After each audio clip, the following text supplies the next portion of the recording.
Bonjour à tous et bienvenue sur notre chaîne iPhone française, j'espère que vous avez la forme. Si tu as oublié le schéma de verrouillage de ton smartphone Android, tu es dans la bonne vidéo.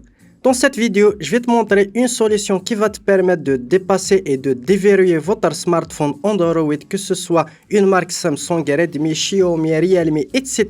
Simplement grâce à un outil professionnel qui va te permettre de déverrouiller assez facilement ton smartphone. Mais avant cela, n'hésite pas à liker cette vidéo, de la partager avec vos amis, de vous abonner à la chaîne si ce n'est pas le cas, activer la cloche pour être notifié de chaque nouvelle vidéo. Et sur ce, on passe directement aux explications. Pour ce faire, on va utiliser un logiciel professionnel de chez iPhone, le Kuiper Android. Il peut supprimer le verrouillage Android et Google FRP en toute simplicité. Il peut déverrouiller facilement le FRP Android, la vérification de compte Google sans mot de passe.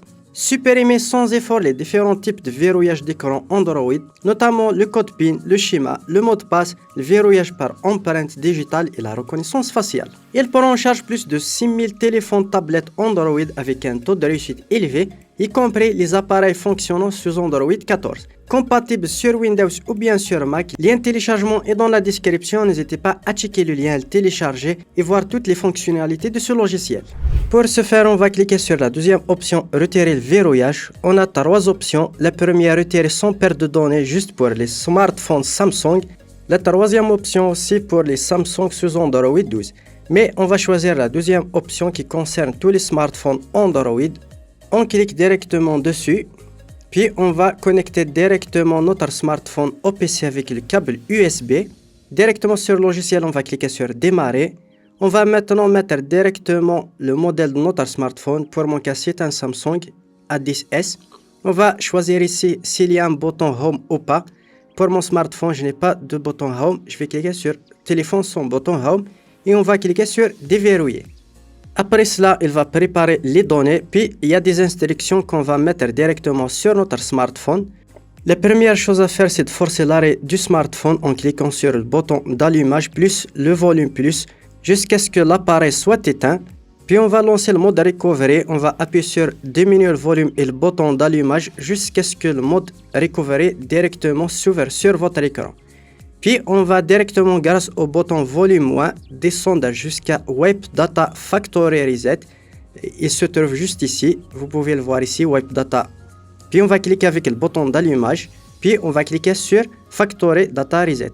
On descend, on va valider avec le bouton d'allumage, puis on attend un petit peu. Puis on va cliquer directement sur le premier choix pour redémarrer le smartphone. Le logiciel va commencer directement le retrait de verrouillage, ça peut prendre jusqu'à 30 secondes, c'est assez rapide. Puis le smartphone va se redémarrer automatiquement, puis vous pouvez directement le configurer. Comme vous pouvez le voir, le retrait est terminé. Directement sur le smartphone, il va être redémarré. On attend un petit peu.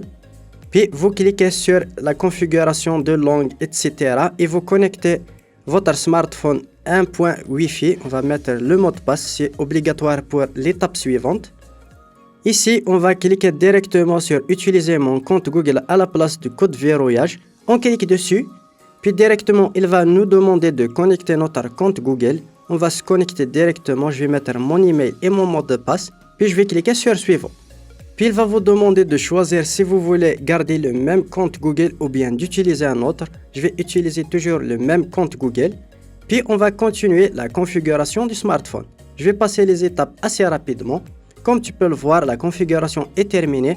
Maintenant, je peux utiliser mon smartphone sans code de verrouillage. Et je peux directement ajouter un code ou bien un schéma directement sur les paramètres de verrouillage. Voilà, on arrive au terme de cette vidéo. J'espère qu'elle vous aura plu. J'espère que vous avez pu résoudre votre problème et supprimer le code de verrouillage. Si vous avez d'autres suggestions, n'hésitez pas à me les faire part dans les commentaires. Et moi, je vous donne rendez-vous dans une prochaine vidéo. Allez, prenez soin de vous.